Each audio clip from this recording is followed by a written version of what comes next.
bada nang namigay oy kibada ay di nang buyemba ngam hauroy ay namigay oy kibada di ay namigay oy kibada di nang di ay buyemba ngam haugadara nang di ay buyemba ngam haugadara.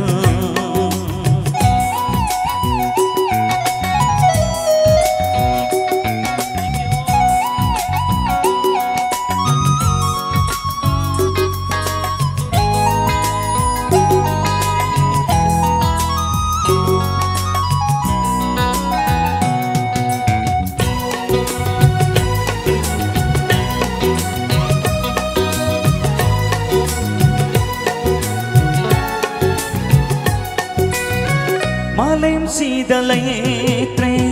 nang onda gihendi ay gi imechida ay gi thamoy shida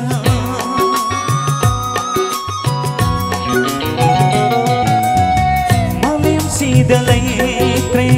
nang onda gihendi ay gi imechida ay gi thamoy shida manglan su tay bang su mangai re oi re angau bang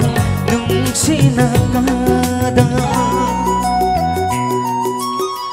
nang namigay oi kibada nang namigay oi kibada ay di nang buyemba ngam hauroy ay namigay oi kibada di ay namigay oi kibada di nang di ay buyemba ngam haugadara nang di ay buyemba ngam haugadara.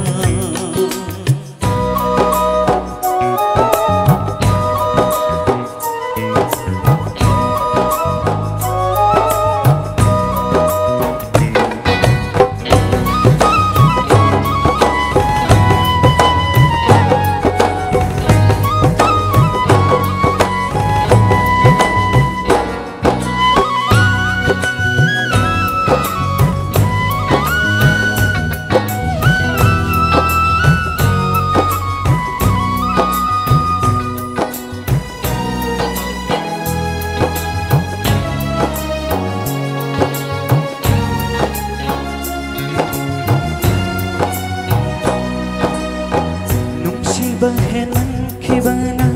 soi khi bayaw rak laba mapiyo koy ba nang githamoy na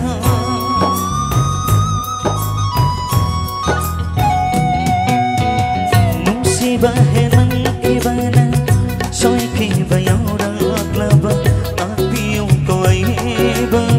nang githamoy na landa bangam daba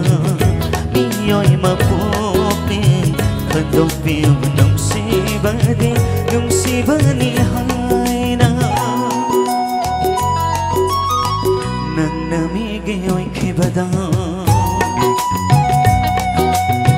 nang namigay oi kibada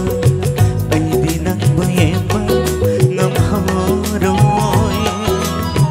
ay namigay oi kibada di ay namigay oi kibada di di ay buyemba ngam haugadara nang di ay buyemba ngam haugadara.